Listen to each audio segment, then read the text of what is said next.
ఓం నమ శివాయ. నా పేరు పాండురంగారావు. రుద్రాక్షలు వేదగణితం. ఒక్కొక్కసారి మన కష్టం ఎంత కష్టపడినా ఫలితం దక్కకుండా కష్టం బూడిదలో పోసిన పన్నీర్ అయిపోయిందని బాధపడుతూ ఉంటాం. మన కష్టం ఇతరులకి చెందకుండా అది బూడిదలో పోసిన పన్నీరు కాకుండా మన కష్టం మనకే తిరిగి వస్తూ అది రెట్టించిన ఫలితాన్ని అందిస్తే అది అదృష్టంగా భావిస్తాం, దైవానుగ్రహం అనుకుంటాం. సో అలాగే మీ కష్టం రెండింతలు 10 ఫలితమై మీ వద్దకు రావాలని కోరుకుంటున్నారా?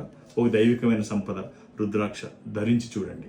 మీరే రుద్రాక్ష ధరించాలి తెలుసుకోవాలనుకుంటున్నారా? నాతో సంప్రదించాలని మీరు అనుకుంటే ఈ నెంబర్తో కాంటాక్ట్ అవ్వండి. గణితం శ్రీ పాండురంగారావు గారు డేట్ ఆఫ్ బర్త్ చెప్పంగానే ఆ చక్రం వేయటం కానీ అది కానీ కొన్ని సెకండ్స్లో జరిగిపోయేటువంటి ఓ ప్రక్రియ. అలాంటి వారు మనకి ఇప్పుడు ప్రస్తుతం ఒక్క పాండురంగారావు గారే ఉన్నారేమో అని నాకు అనిపిస్తోంది.